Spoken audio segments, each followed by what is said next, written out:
আল্লাহর প্রেম ছাড়া এই দুনিয়ায় কারো কাছে কোনো কিছু চাই না। রাতের আধারে যারা সিজদাতে রয়, দু চোখের অশ্রুতে নদী যেন বয়। ছলনার হাতছানি যত আসুক, পেছনে ফিরেও তাকাই না। যাদের হৃদয়ে আছে আল্লাহর ভয়, তারা কভু পথ ভুলে যায় না। আল্লাহর প্রেম ছাড়া এই দুনিয়ায় কারো কাছে কোনো কিছু চাই না। নবীজির একজন সাহাবী হযরতে আবু হুরায়রা নবীজিকে ডাক দিয়ে বলল, ইয়া রাসূলুল্লাহ, আপনি কিয়ামতের কঠিন ময়দানে কয় শ্রেণীর ব্যক্তির জন্য শাফায়াত করবেন? আল্লাহর নবী ডাক দিয়ে বলল, আবু হুরায়রা, আমি মনে মনে ধারণা করেছি এই প্রশ্ন তুমি ছাড়া আর অন্য কেউ আমাকে করবে না। আমার ভাইয়েরা, নবীজির সাহাবী আবু হুরায়রা নবীজিকে ডাক দিয়ে বলল, ইয়া রাসূলুল্লাহ, ইয়া হাবিবাল্লাহ, কিয়ামতের কঠিন ময়দানে আপনি কয় শ্রেণীর ব্যক্তির জন্য শাফায়াত করবেন? নবীজি ডাক দিয়ে বলল, আবু হুরায়রা, কিয়ামতের কঠিন ময়দানে আমি নবী 4 শ্রেণীর ব্যক্তির জন্য শাফায়াত করব। নাম্বার 1, যে ব্যক্তি জবান দিয়ে বেশি বেশি পাঠ করবে, লা ইলাহা ইল্লাল্লাহু মুহাম্মাদুর রাসূলুল্লাহ। যে ব্যক্তি জবান দিয়ে বেশি বেশি কালেমায়ে তয়্যিবা পাঠ করবে, নবীজি বলেছেন দৈনিক যে ব্যক্তি 100 বার করে কালেমায়ে তয়্যিবা পাঠ করবে, কাল কিয়ামতের ময়দানে আল্লাহ রাব্বুল আলামিন ওই ব্যক্তির চেহারাকে পূর্ণিমার চাঁদের মতো উজ্জ্বল করে দিবে। নবীজি মাঝে মধ্যে সাহাবীদেরকে বলতেন, সাহাবীরা, তোমরা তোমাদের ঈমানকে আপডেট করো, নতুন করো। সাহাবায়ে কেরাম জিজ্ঞেস করতো, ইয়া রাসূলুল্লাহ, ইয়া হাবিবাল্লাহ, আমরা কিভাবে আমাদের ঈমানকে আপডেট করব? নবীজি বলতো, তোমরা বেশি বেশি জবান দিয়ে কালেমায়ে তয়্যিবা পাঠ করো। যে ব্যক্তি জবান দিয়ে বেশি বেশি কালেমায়ে তয়্যিবা পাঠ করবে, আমি নবী ওই ব্যক্তির জন্য শাফায়াত করে তাকে আল্লাহর জান্নাতে পৌঁছায়া দিব। কোনো একদিন এদেশের আকাশে কালিমার পতাকা দুলবে, সেদিন সবাই খোদাই বিধান পেয়ে দুঃখ বেদনা ভুলবে, ঠিক কিনা? সেদিন আর রবে না হাহাকার, অন্যায় জুলুম অবিচার, থাকবে না কদাচার, দুর্নীতি পাপাচার, সকলেই শান্তিতে থাকবে। সেদিন সবাই খোদাই বিধান পেয়ে দুঃখ বেদনা ভুলবে, ঠিক কিনা? আমার ভাইয়েরা, নাম্বার 2, যে ব্যক্তি আজানের পরে যেই দোয়াটা আছে এই দোয়াটা পাঠ করবে, আল্লাহুম্মা রাব্ব হাযিহিদ দাওয়াতিত তাম্মা ওয়াস-সালাতিল কাইমা আতি মুহাম্মাদানিল ওয়াসিলাতা ওয়াল ফাদিলা ওয়াবআসহু মাকামান মাহমুদানিল্লাযী ওয়া'আদতাহু ইন্নাকা লা তুখলিফুল মিআদ। আল্লাহু আকবার। যে ব্যক্তি আজানের পরে আজানের দোয়াটা পাঠ করবে, ইভেন আল্লাহর ডাকে সাড়া দিয়ে আল্লাহর ঘর মসজিদে গিয়ে নামাজ আদায় করবে, আমার ভাইয়েরা, নবীজি বলেছেন আমি ওই ব্যক্তির জন্য শাফায়াত করে তাকে আল্লাহর জান্নাতে পৌঁছায়া দিব। এজন্য আজান হওয়ার সাথে সাথে মসজিদে যাওয়ার দরকার আছে না নাই? আজানের দোয়াটা পাঠ করার দরকার আছে না নাই? কিন্তু যুবক, ফজরের সময় তোমার ঘুমটা ভাঙে না, মুরব্বি জোহরের সময় আপনাকে মসজিদে খুঁজে পাওয়া যায় না, আপনার বয়স তো কম হলো না। যুবক, এই যৌবনকালের ইবাদত আল্লাহর কাছে সবচাইতে দামি। তুমি যদি যৌবনকালে সঠিকভাবে আল্লাহর হুকুম মানব, রসুলের তরিকায় চলো, আল্লাহর গোলামি করো, মৃত্যুর সঙ্গে সঙ্গে আল্লাহ রব্বুল আলামিন আল্লাহর শ্রেষ্ঠ নিয়ামত জান্নাত দিয়ে ধন্য করবে। তাহলে নবীজি বললেন, 2 নম্বর, আমি ওই ব্যক্তির জন্য শাফায়াত করব যা আযানের জবাব দিবে এবং আল্লাহর ঘর মসজিদে গিয়ে আল্লাহর কুদরতি কদম মুবারকে সেজদা দিবে। নবীজি ওই ব্যক্তির জন্য শাফায়াত করে তাকে আল্লাহর জান্নাতে পৌঁছায়া দিবে। আজান কানে শুনিয়া কেমনে থাকো বসিয়া, আজান কানে শুনিয়া কেমনে থাকো ঘুমাইয়া, নামাজের লাগিয়া কি তোর মোটেও মায়া লাগে না, চিন্তা করে দেখো না কবরে কি যাইবা না, এ দুনিয়ার সবই পর, কবর যে তোর আসল ঘর। ঠিক কিনা? এ দুনিয়ার সবই পর, কবর যে তোর আসল ঘর, সেই কবরে আল্লাহ ছাড়া বন্ধু কেহ থাকবে না, চিন্তা করে দেখো না কবরে কি যাইবা না। নাম্বার 3, নবীজি বললেন যে ব্যক্তির মৃত্যুটা মদিনায় হবে। নাম্বার 4, যে ব্যক্তি নবীজির রওজা জিয়ারত করবে। নবীজি বলেছেন, মান যারা কবরি ওয়াজাবাত লাহু শাফাআতি, যে আমার রওজা জিয়ারত করবে আমি ওই ব্যক্তির জন্য শাফায়াত করে তাকে আল্লাহর জান্নাতে পৌঁছায়া দিব। ভালোবাসার জায়গা মদিনা, সবাই বলেন, ভালো লাগার জায়গা মদিনা, ভালোবাসার জায়গা মদিনা, ভালো লাগার জায়গা মদিনা, এত সুন্দর জায়গা কোথাও দেখি না, সাজিয়েছেন দয়াল রব্বানা, ভালো লাগার জায়গা মদিনা, ভালোবাসার জায়গা মদিনা, ভালো লাগার জায়গা মদিনা। সোনার মদিনায় যেতে মন চাই কি চাই না? আল্লাহ রব্বুল আলামিন জীবনে একটিবার হলেও যেন আমাদেরকে মক্কা মদিনায় যাওয়ার তৌফিক দান করে। সবাই বলি আমিন। সম্মানিত উপস্থিতি, আজকে আমরা পবিত্র কোরআনুল কারীমের 23 নম্বর সূরা আল মুমিনুন থেকে আলোচনা শুনব। কোন সূরা থেকে? সূরা আল মুমিনুনের মধ্যে আল্লাহ রব্বুল আলামিন 7টা গুণের কথা বর্ণনা করেছেন। যদি কোনো বান্দি এই 7টা গুণ অর্জন করতে পারে, আল্লাহর নবী বলেছেন, পিতা মারা গেলে সন্তান যেরকম সম্পদের ওয়ারিস হয়ে যায়, এই 7টা গুণ যারা অর্জন করবে মৃত্যুর সঙ্গে সঙ্গে তারা আল্লাহর জান্নাতের ওয়ারিস হয়ে যাবে। বলেন সুবহানাল্লাহ। সূরা আল মুমিনুন পবিত্র কোরআনুল কারীমের 23 নম্বর সূরা। এই সূরাতে আয়াত আছে মোট 118টি, রুকু আছে 6টি। বিশ্বনবী সাল্লাল্লাহু আলাইহি ওয়াসাল্লামের মক্কার জীবনীতে সূরাটি নাজিল হয়েছে। আমার ভাইয়েরা, সর্বপ্রথম আমরা সূরাটির শানে নুজুল জানব। একদিন নবীজির সাহাবী হযরত ওমর ফারুক রাদিয়াল্লাহু তাআলা আনহু সাহাবা একরামের সাথে নবীজির দরবারে বসে আছে। এই একটু কমায় দাও তো ভাই।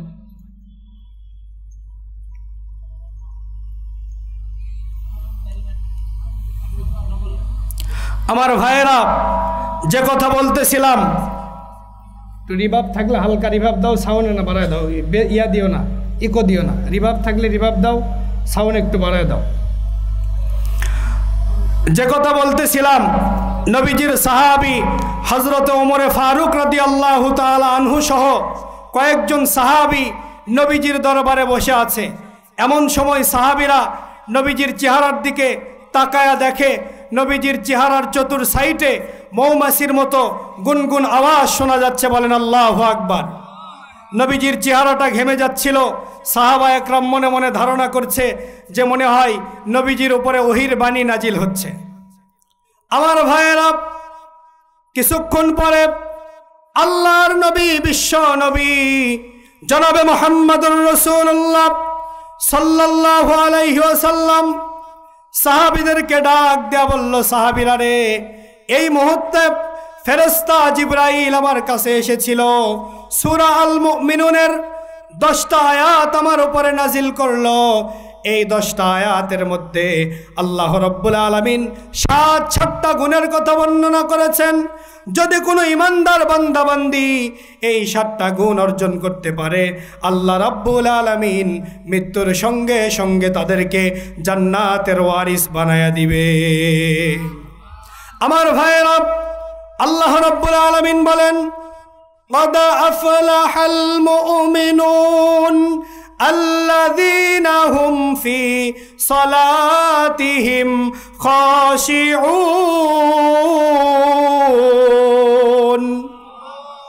আল্লাহ রাব্বুল আলামিন বলেন, নিশ্চয় মুমিনেরা সফল কাম হয়েছে। মুমিনের 1 নাম্বার গুণ, মুমিন খুশু খুজুর সাথে নম্রভাবে ধীরস্থিরভাবে নামাজ আদায় করবে। আমার ভাইয়েরা, নবীজি সাল্লাল্লাহু আলাইহি ওয়াসাল্লাম কিভাবে নামাজ আদায় করতেন জানার দরকার আছে না নাই? নবীজি যখন নামাজে দাঁড়াইতেন, নামাজের মধ্যে এত লং টাইম ধরে দাঁড়িয়ে থাকতেন, নবীজির পা গুলো ফুলে যাইত। আমার ভাইয়েরা, নবীজি যখন রুকুতে যাইতেন, আম্মা জান আয়েশা রাদিয়াল্লাহু তাআলা আনহা বর্ণনা করেছেন, আমি মনে করেছি নবীজি মনে হয় আর কখনো রুকু থেকে মাথা উঠাবে না। নবীজি যখন চলে যেতেন সেজদায় যাওয়ার পরে নবীজি এত লং টাইম ধরে সেজদার মধ্যে কাটাইতেন। আম্মা জান আয়েশা বর্ণনা করেছেন, আমি মনে করতাম নবীজি আর কখনো রুকু থেকে মাথা উঠাবে না। এটাই মনে হয় নবীজির জীবনের শেষ রুকু। সাউন্ড অ্যাকুরেট হয় না কেন? কি ব্যাপার? আগান লাগবে, দূরে থেকে কথা শুনবে না।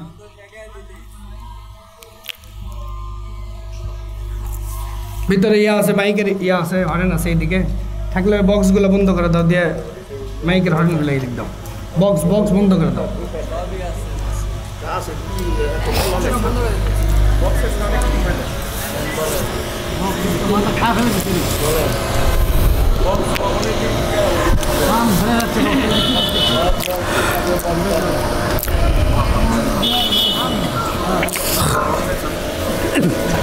একটু জিকির করেন, লা ইলাহা ইল্লাল্লাহ, জোরে লা ইলাহা ইল্লাল্লাহ, লা ইলাহা ইল্লাল্লাহ, লা ইলাহা ইল্লাল্লাহ, লা ইলাহা ইল্লাল্লাহু মুহাম্মাদুর রাসূলুল্লাহ সাল্লাল্লাহু আলাইহি ওয়াসাল্লাম। আমার ভাইয়েরা, তাহলে যে কথা বলতেছিলাম, আপনি যদি প্রকৃত মুমিন হতে চান, আপনাকে গুণ অর্জন করতে হবে 7টা। একটু জোরে বলেন, কয়টা? মুমিনের 1 নাম্বার গুণ, আল্লাযীনা হুম ফি সালাতিহিম খাশিউন।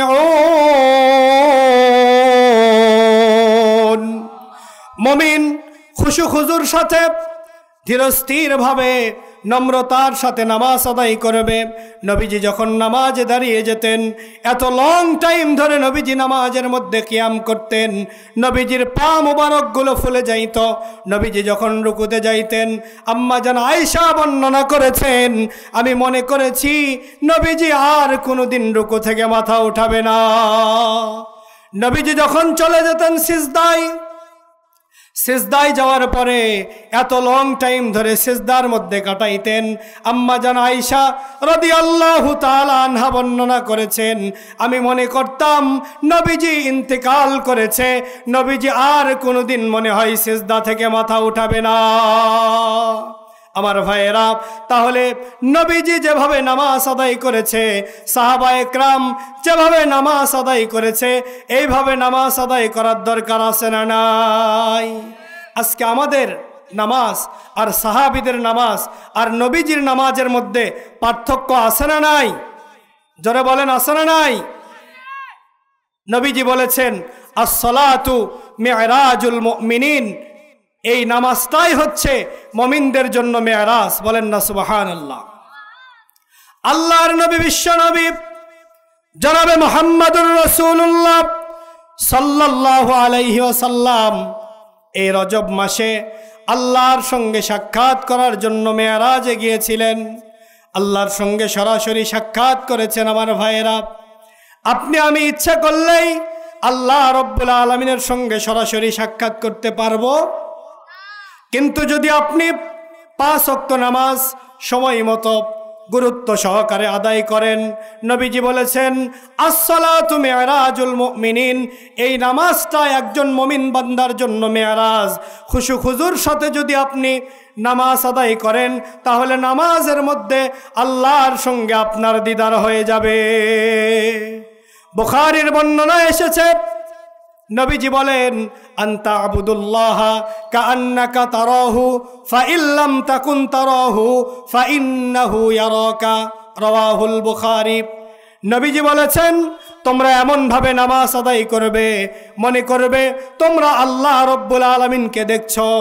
এই ধারণা যদি তোমাদের অন্তরে না আসে, এটা 100% শিওর তোমাদের মালিক আল্লাহ রব্বুল আলামিন তোমাকে দেখছে। তাহলে নামাজটা সুন্দর করে আদায় করার দরকার আছে না নাই?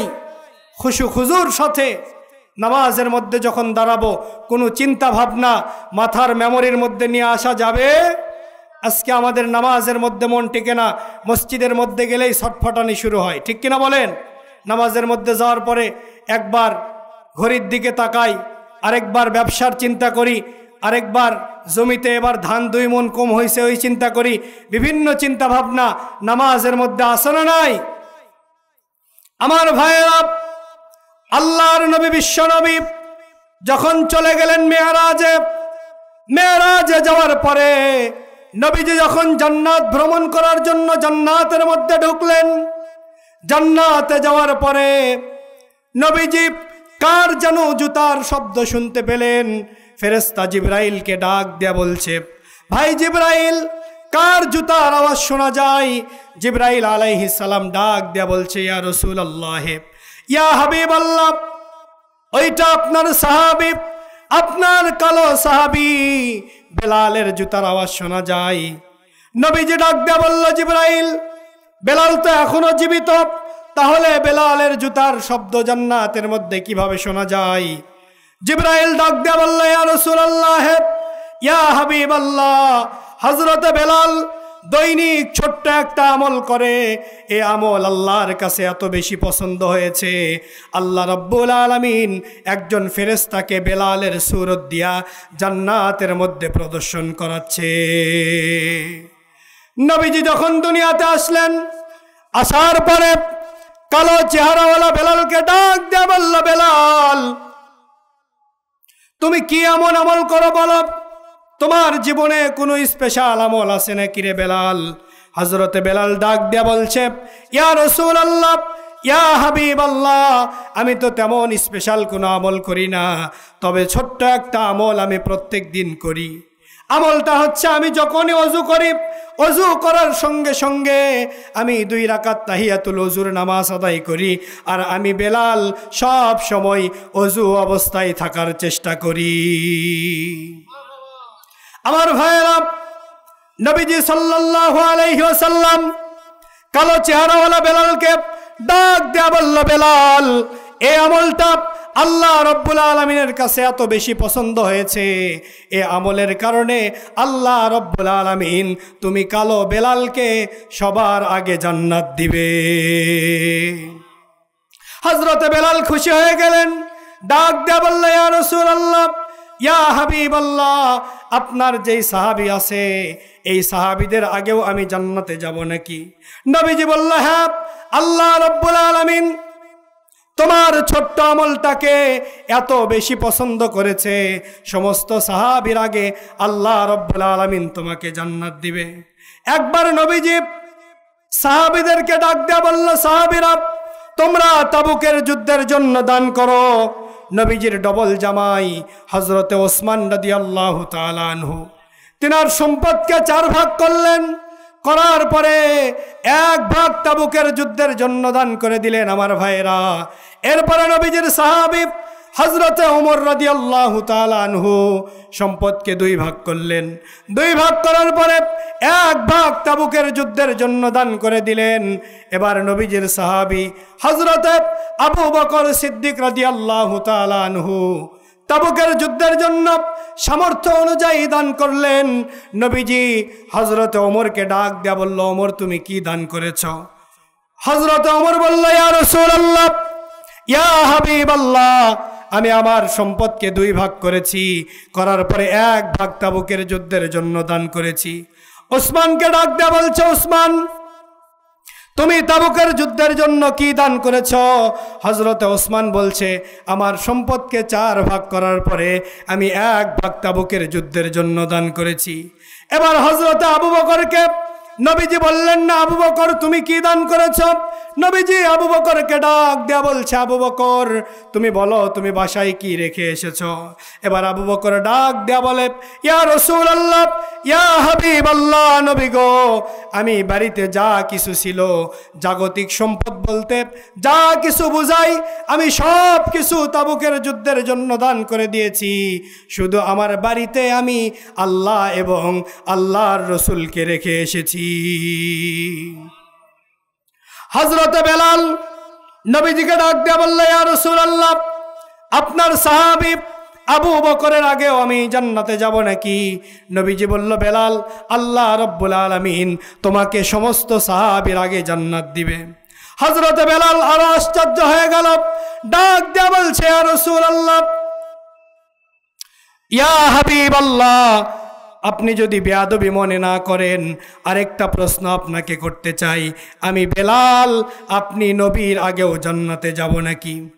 এবার নবীজি ডাক দেয়া বলল, বেলাল, আল্লাহ রাব্বুল আলামিনের কাছে তোমার ওই ছোট্ট আমলটা এত বেশি পছন্দ হয়েছে, আল্লাহ রাব্বুল আলামিন আমি নবীর আগে তুমি বেলালকে জান্নাত দিবে।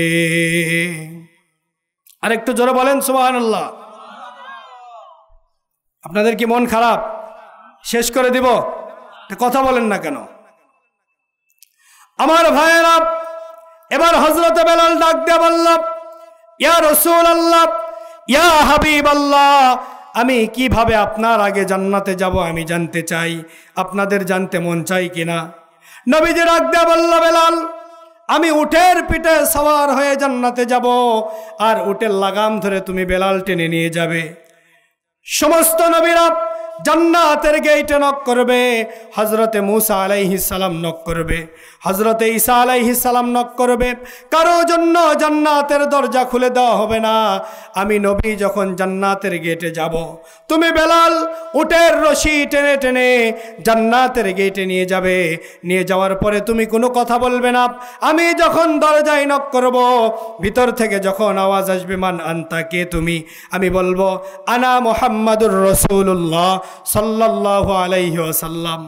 আমার জন্য যখন জান্নাতের গেটটা খুলে দেওয়া হবে, এইবার বেলাল তুমি বলো তো, তুমি যখন উটের রশিটা টেনে টেনে জান্নাতের মধ্যে প্রবেশ করাবে, তুমি বেলাল আগে প্রবেশ করবে না আমি নবী আগে জান্নাতে প্রবেশ করব? হযরতে বেলাল ডাক দিয়ে বলল, ইয়া রাসূলুল্লাহ, আমি যেহেতু জান্নাতের গেট থেকে উটের লাগাম টেনে টেনে আপনাকে ভিতরে ঢুকাবো, তাহলে আমি বেলালই তো আগে জান্নাতে প্রবেশ করব।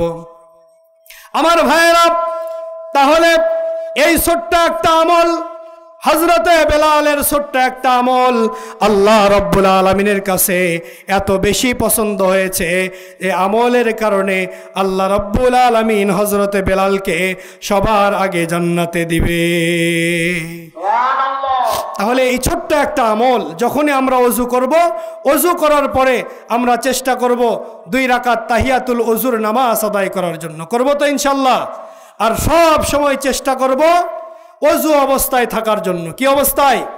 আমার ভাইয়েরা, এই যে আমরা রাতের বেলা এখন ওয়াজ শেষ করে ঘুমাইতে যাব, ঘুমানোর আগে কিছু আমল আছে, এই আমলগুলো করে যদি আমরা ঘুমাইতে পারি আর ওই রাতে যদি আপনার আমার মৃত্যু হয়ে যায়, আল্লাহ রাব্বুল আলামিন আপনাকে আমাকে শাহাদতের মর্যাদা দান করবে।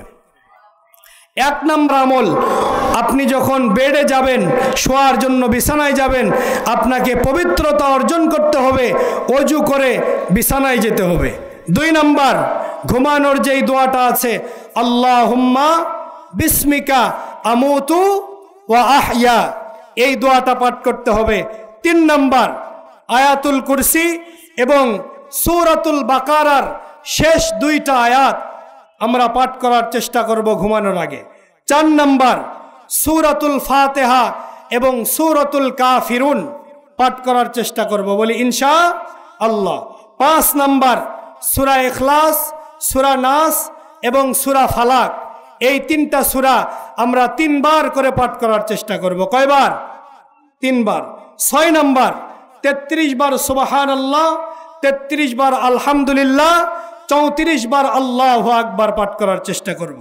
7 নম্বর, যাদের সূরাতুল মুলক মুখস্থ আছে অথবা আমরা দেখে দেখে তেলাওয়াত করতে পারি, আমরা সূরা মুলক তেলাওয়াত করে ঘুমিয়ে পড়ব।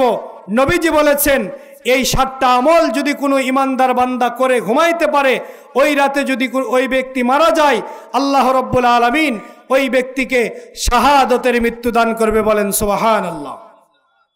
আমার ভাইয়েরা, সূরাতুল মুলক এমন একটা পাওয়ারফুল সূরা, যদি কোনো বান্দা প্রত্যেক রাতে এশার নামাজ জামাতের সাথে আদায় করার পরে সূরা মুলক তেলাওয়াত করে ঘুমাইতে পারে, নবীজি বলেছেন ওই ব্যক্তির কবরে কোনোদিন আযাব হবে না এবং কাল কিয়ামতের ময়দানে এই সূরা মুলক আল্লাহ রাব্বুল আলামিনের সঙ্গে ওই ব্যক্তির পক্ষ নিয়ে ঝগড়া করবে। আল্লাহ রাব্বুল আলামিন যতক্ষণ ওই ব্যক্তিকে মাফ না করবে, ততক্ষণ পর্যন্ত এই সূরা মুলক ওই ব্যক্তির পক্ষ নিয়ে ঝগড়া করতেই থাকবে, বলেন সুবহানাল্লাহ। তাহলে সূরা মুলকটা পাঠ করার দরকার, বলেন তো আছে না নাই? আমার ভাইয়েরা, তাহলে যে কথা বলতেছিলাম, মুমিনের 1 নম্বর গুণ, মুমিন খুশু খুজুর সাথে নামাজ আদায় করবে। আমার নবীজি এই নামাজ কায়েম করার জন্য কালেমার দাওয়াত দিতে গিয়ে, নামাজের দাওয়াত দিতে গিয়ে কষ্ট করছে না করে নাই? আরেকটু আস্তে বলেন, আরো আস্তে বলেন। আমার ভাইয়েরা, নবীজি যখন এই কালেমার দাওয়াত নিয়ে গেলেন তায়েফের ময়দানে, তায়েফের কাফেরেরা নবীজির শরীর থেকে রক্ত ঝরালো। নবীজি যখন গেলেন উহুদের ময়দানে, নবীজির দান মোবারক শহীদ করা হলো। সর্বশেষ নবীজির ইন্তেকালের আগে নবীজি 13 থেকে 14 দিন অসুস্থ। আমার ভাইয়েরা, একবার হুঁশ আরেকবার বেহুশ। আল্লাহর নবী, বিশ্ব নবী জনাবে মুহাম্মাদুর রাসূলুল্লাহ সাল্লাল্লাহু আলাইহি ওয়াসাল্লাম, তেনার হুঁশ একবার ফিরে আসলো। আসার পরে আজান কানের মধ্যে আসলো। নবীজি হযরতে আবু বকরকে ইমামতির দায়িত্ব দিয়ে দিলেন। নামাজের সময় হয়ে গিয়েছে, আবু বকরের ইমামতিতে নামাজ চলতেছে। আম্মা জান আয়েশাকে নবীজি ডাক দেয়া বলল, আয়েশা, আমাকে একটু হুজরা খানা থেকে আলগা করে ধরো, আমি সাহাবীদের নামাজের দৃশ্যটা দেখতে চাই। আমার ভাইয়েরা, এবার যখন নবীজিকে হুজরা মুবারক থেকে যখন উঁচু করে ধরা হলো, নবীজি সাহাবীদের নামাজের দৃশ্যটা দেখছে। আর নবীজির চেহারা দিয়ে, নবীজির চোখ দিয়ে দর দর করে মুক্তার দানার মতো পানিগুলো বেয়ে বেয়ে পড়ছে। আম্মা জান আয়েশা ডাক দেয়া বলে, ইয়া রাসূলুল্লাহ, ইয়া হাবিবাল্লাহ, আপনি কান্না করছেন কেন? নবীজি ডাক দেয়া বলে, আয়েশা রে, এটা আমার দুঃখের কান্না নয়, এটা আমার সুখের কান্না। কারণ যেই নামাজের দাওয়াত দিতে গিয়ে, কালেমার দাওয়াত দিতে গিয়ে, দিন প্রচার করতে গিয়ে তায়েফের ময়দানে কাফেরেরা আমার শরীর থেকে রক্ত ঝরিয়েছে, উহুদের ময়দানে আমার দান মোবারক শহীদ করেছে। আজকে আমার সাহাবীরা সেই নামাজ জামাতের সাথে আদায় করছে। আমি চাই আমার উম্মতেরা যেন কিয়ামতের আগ পর্যন্ত এভাবেই জামাতের সাথে নামাজ আদায় করে। আর একটু জোরে বলেন না সুবহানাল্লাহ। তাহলে জামাতের সাথে নামাজ আদায় করার দরকার আছে না নাই? আজকে আমাদের নামাজ পড়তে ভালো লাগে না, দেখবেন কিছু কিছু মানুষ আছে ওর নামাজ নাই, রোজা নাই, সারাদিন ভণ্ড পীরের দরবারে গিয়ে বসে থাকে, আছে না নাই?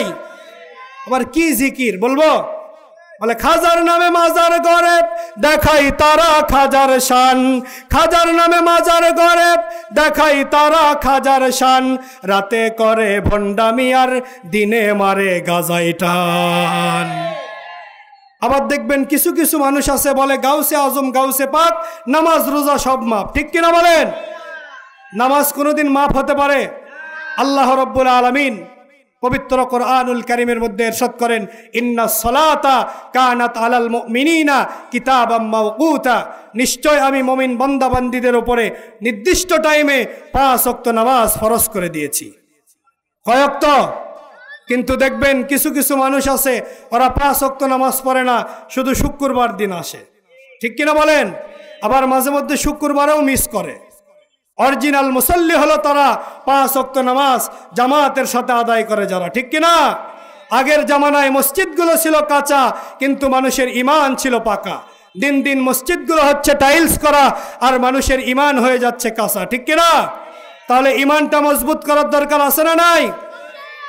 নবীজি বলেছেন, লা সালাতা লা ঈমান, যার নামাজ নাই তার ঈমান নাই। মান তারাকা সালাতান মুতাআম্মিদান ফাকাদ কাফারা, যে ব্যক্তি ইচ্ছা করে 1 ওয়াক্ত নামাজ ছেড়ে দিল, ফাকাদ কাফারা, সে আর মুসলমান থাকলো না, সে অবশ্যই কাফের হয়ে গেল। আজকে যদি আপনি ডাক্তারের কাছে যান, আপনার ডায়াবেটিস চেক করার পরে ডাক্তার যদি বলে আপনার ডায়াবেটিস তো বেড়ে গিয়েছে, আজকে থেকে আপনি চিনি খাওয়া কমায় দিবেন, চায়ের দোকানে গিয়ে বলে ভাই চিনি ছাড়া চা দাও, এ কথা বলেন না কেন? যদি আপনার প্রেশার হাই হয়, ডাক্তার যদি বলে গরুর গোশত কম খাবেন, যেই জিনিসগুলো খেলে আপনার প্রেশার বাড়বে এই জিনিসগুলো আপনি একটু কম খাবেন, তাহলে আপনার প্রেশারটা নিয়ন্ত্রণে থাকবে। তাহলে গরুর গোশত দেখলেই মনে হয় ডাক্তার তো বলেছিল গরুর গোশত খেলেই কি বাড়বে, কথা বলেন আমারে। অথচ আল্লাহ রাব্বুল আলামিন 1 নয় 2 নয় 82 বার বলল, বান্দা নামাজ পড়ো, নামাজ কায়েম করো। আজকে আমরা এমন মুসলমান নিজেকে ইমানদার দাবি করি, অথচ নামাজ পড়ি না। নবীজি যখন ইন্তেকাল করবে, ইন্তেকালের আগ মুহূর্তে নবীজির কয়েকটা কথা জবান দিয়ে বারবার উচ্চারিত হচ্ছিল। তার মধ্যে একটা কথা নবীজি বারবার বলেছিলেন, আসসালাত আসসালাত, নামাজ নামাজ, আমার উম্মতেরা নামাজ ছেড়ে দিও না। আজকে আমরা সেই নবীর উম্মত, নিজেকে দাবি করি মুসলমান, নিজেকে দাবি করি ইমানদার। অনেকে বলে হুজুর নামাজ না পড়লে কি হবে, আমার ইমান ঠিক আছে। আছে না নাই? আর কথা শুনলে মনে হয় সিমেন্ট বালু দিয়ে আমার ইমানকে পাকা করছে। নবীজি বলেছেন, লা সালাতা লা ঈমানা, যার নামাজ নাই তার ঈমান নাই। বাইনাল আবদি ওয়া বাইনাল কুফরি তারকুস সালাত, বান্দা এবং মুসলমানের মধ্যে পার্থক্যই হচ্ছে নামাজ। তাহলে এই নামাজটা আদায় করার দরকার আছে না নাই? আমার ভাইয়েরা, আপনি যদি 5 ওয়াক্ত নামাজ আদায় করেন, করার পরে আপনি আল্লাহর কাছে যেই দোয়া করবেন, আল্লাহ রাব্বুল আলামিন আপনার সেই দোয়াটাই কবুল করবে।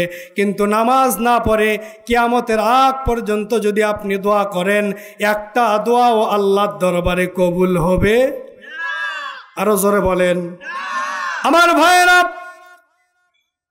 নবীজির একজন সাহাবী হযরত আবু হুরায়রা রাদিয়াল্লাহু তাআলা আনহু সব সময় নবীজির দরবারে বসে থাকতেন, পাগলের মতো বসে থাকতেন, আর নবীজির কাছ থেকে হাদিস শিখতেন। একদিনের ঘটনা, বাড়িতে ফিরতে আবু হুরায়রা একটু দেরি করেছে। বাড়িতে যাওয়ার পরে দরজায় নক করেছে, ভিতর থেকে মা রেগে বলছে, কে? আবু হুরায়রা বলছে, আমি তোমার সন্তান আবু হুরায়রা। মা দরজা খুলে দিয়েছে, দেওয়ার পরে ডাক দেয়া বলছে, আবু হুরায়রা কোথায় গিয়েছিলে? আবু হুরায়রা ডাক দেয়া বলছে, আমি মুহাম্মদ আরবি সাল্লাল্লাহু আলাইহি ওয়াসাল্লামের দরবারে গিয়েছিলাম। বলার সঙ্গে সঙ্গে আবু হুরায়রার মা আবু হুরায়রাকে প্রহার করা শুরু করেছে। আবু হুরায়রা কাঁদতে কাঁদতে নবীজির দরবারে গিয়েছে, যাওয়ার পরে বলছে, ইয়া রাসূলুল্লাহ, ইয়া হাবিবাল্লাহ, আমি আপনার দরবারে আসি, এটা ছাড়া অন্য কোনো অপরাধ আমার নাই। এই কথা বলার কারণে আমার মা আমাকে প্রহার করেছে। নবীজি বলছে, আবু হুরায়রা, তোমার মায়ের বিরুদ্ধে নালিশ দিয়ে লাভ নেই, আমি তো তোমার মায়ের বিচার করতে পারবো না রে আবু হুরায়রা। নবীজি এই কথা বলার সঙ্গে সঙ্গে আবু হুরায়রা ডাক দিয়ে বলছে, ইয়া রাসূলুল্লাহ, হে ইয়া হাবিবাল্লাহ, আমার মায়ের বিরুদ্ধে নালিশ দেওয়ার জন্য আসি নাই, আমি এসেছি আপনি আমার মায়ের জন্য হেদায়েতের দোয়া করুন। নবীজি সঙ্গে সঙ্গে দুহাত তুলে আল্লাহর কাছে দোয়া করা শুরু করলেন। আবু হুরায়রা দৌড় দিয়েছে, পেছন থেকে একজন সাহাবী আবু হুরায়রাকে ডাক দিয়ে বলছে, আবু হুরায়রা কোথায় যাও? আবু হুরায়রা বলছে, আমি বাড়িতে যাই, আমি দেখতে চাই নবীর দোয়া আগে কবুল হয় নাকি আমি আবু হুরায়রা আগে বাড়িতে যাই। আমার ভাইয়েরা, আবু হুরায়রা বাড়িতে চলে গেল।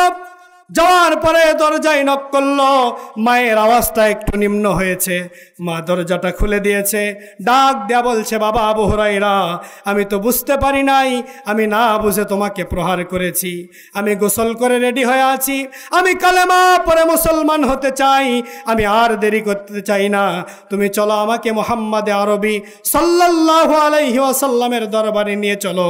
আমার ভাইয়েরা, এবার আবু হুরায়রা তার মাকে নিয়ে নবীজির দরবারে চলে গেলেন। নবীজির দরবারে যাওয়ার সঙ্গে সঙ্গে এবার আবু হুরায়রার মা ডাক দিয়ে বলছে, ইয়া রাসূলুল্লাহ, ইয়া হাবিবাল্লাহ, আমি তো বুঝতে পারি নাই, আমার সন্তানকে আমি প্রহার করেছি, আমি আর দেরি করতে চাই না, আমাকে আপনি কালেমা পড়ে মুসলমান বানায়া দেন। দোয়া কবুলের 5টা স্পেশাল সময় রয়েছে। আমার ভাইরা, আজকে অনেকেই বলে হুজুরেরা এত দোয়া করে, হুজুরদের দোয়ার অ্যাকশন নাই, বলে কি বলে না? কিন্তু সমস্যা যে আমার, আমি নামাজ পড়ি না, আমি শুধু শুক্রবার দিন মসজিদে যাই, আমি সুদ খাই, আমি নামাজ পড়ি না, তাহলে কিভাবে দোয়া কবুল হবে? দোয়া কবুলের একটা শর্ত হচ্ছে ইনকামটা হালাল হতে হবে, আরেকটা শর্ত হচ্ছে আপনাকে নামাজি হতে হবে। আমার ভাইয়েরা, দোয়া কবুলের 5টা স্পেশাল সময় রয়েছে। 1 নাম্বার, 5 ওয়াক্ত নামাজের পরে দোয়া করলে দোয়া কবুল হয়। 2 নাম্বার, তাহাজ্জুদের সালাতের পরে দোয়া করলে দোয়া কবুল হয়। 3 নাম্বার, সূর্য যখন ঠিক মানুষের মাথার উপরে দুপুরবেলা চলে আসে, ওই সময় দোয়া করলে দোয়া 100% কবুল। 3 নাম্বার, আজানের পরে, 4 নাম্বার, আজানের পরে দোয়া কবুল হয়। 5 নাম্বার, আজান এবং একামতের মাঝে যেই সময়টা আছে, এই সময়ের মধ্যে যদি কোনো ব্যক্তি দোয়া করে, আল্লাহ রাব্বুল আলামিন তার দোয়া 100% কবুল করবে।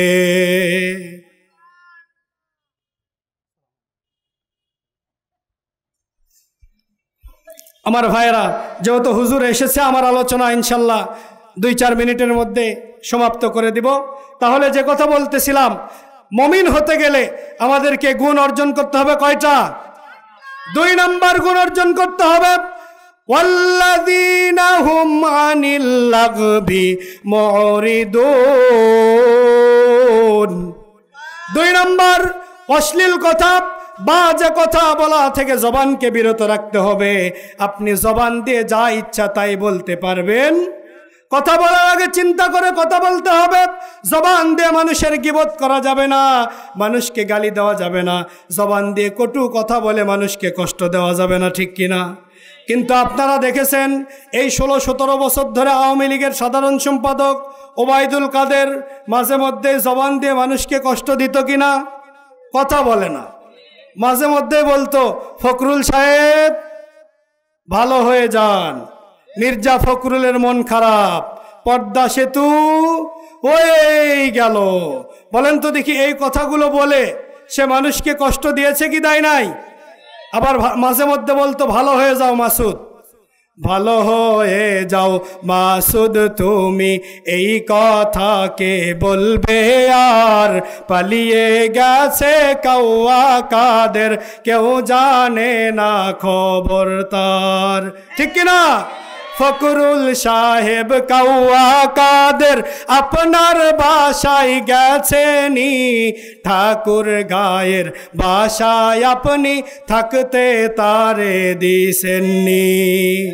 তার সাথে যে হিসাব বাকি আছে কোটি জনতার, পালিয়ে গেছে কাউয়া কাদের কেউ জানে না খবর তার।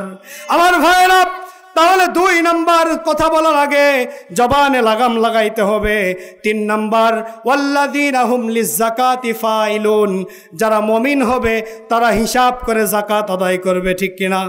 এই যে সামনে রমাদান মাস আসতেছে, দেখবেন বাংলাদেশের ম্যাক্সিমাম ধনীরা হিসাব করে যাকাত দেয় না। আজকে যদি আমার বাংলাদেশের ধনীরা হিসাব করে যাকাত দিত, তাহলে বাংলাদেশে কোনো গরিব থাকতো না, যাকাত নেওয়ার মতো মানুষ খুঁজে পাওয়া যেত না, ঠিক কিনা? এজন্য আমি বলি, ওই ব্যক্তিই সবচাইতে বড় ডাকাত যে নিজেই খায় নিজের যাকাত, ঠিক কিনা? এজন্য ধনীদেরকে বলবো হিসাব করে যাকাত দিবেন। যাকাত এটা হচ্ছে সম্পদের ময়লা। আপনি যদি যাকাত দেন তাহলে আপনার সম্পদটা পবিত্র হবে, আপনার সম্পদের মধ্যে, আপনার টাকার মধ্যে আল্লাহ রাব্বুল আলামিন বরকত দান করবে। কথা বলেন ঠিক কিনা? আমার ভাইরা, মুমিনের 4 নাম্বার গুণ ওয়াল্লাযীনা হুম লিফুরুজিহিম হাফিজুন, মুমিন নিজের লজ্জা স্থানকে হেফাজত করবে। মুমিনের 5 নাম্বার গুণ, মুমিন কখনো আমানতের খেয়ানত করবে না। মুমিনের 6 নাম্বার গুণ, মুমিন কখনো ওয়াদার খেলাপ করবে না। মুমিনের 7 নাম্বার গুণ, মুমিন নিজেদের সালাতের প্রতি যত্নবান হবে। এই 7টা গুণ যদি কোনো বান্দা, কোনো ইমানদার অর্জন করতে পারে, আমার ভাইরা, 1 নাম্বার খুশু খুজুর সাথে নামাজ আদায় করবে। 2 নাম্বার অশ্লীল কথা থেকে জবানকে বিরত রাখবে। 3 নাম্বার নিজের লজ্জা স্থানকে হেফাজত করবে। 4 নাম্বার যাকাত দিবে। 5 নাম্বার ওয়াদার খেলাপ করবে না। 6 নাম্বার আমানতের খেয়ানত করবে না। 7 নাম্বার সালাতের প্রতি যত্নবান হবে। এই 7টা গুণ যারা অর্জন করবে, আল্লাহ রাব্বুল আলামিন বলেন উলাইকা হুমুল ওয়ারিসুন আল্লাযীনা ইয়ারিসুনাল ফিরদাউস। আল্লাহ রাব্বুল আলামিন বলেন, এই 7টা গুণ যারা অর্জন করবে তারাই হবে জান্নাতুল ফিরদাউসের ওয়ারিস। পিতা মারা গেলে সন্তান যেরকম জান্নাত সম্পদের ওয়ারিস হয়ে যায়, ঠিক তেমনিভাবে এই 7টা গুণ যারা অর্জন করবে, মৃত্যুর সঙ্গে সঙ্গে তারা আল্লাহর জান্নাতের ওয়ারিস হয়ে যাবে।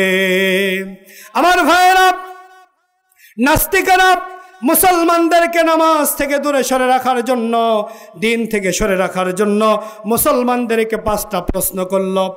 1 নাম্বার, নাস্তিকেরা বলল, বলো তো দেখি তোমাদের আল্লাহ এই মুহূর্তে কোন কাজটি করল। 2 নাম্বার প্রশ্ন করল, তোমাদের আল্লাহ এই মুহূর্তে কোন দিকে তাকায় আছে।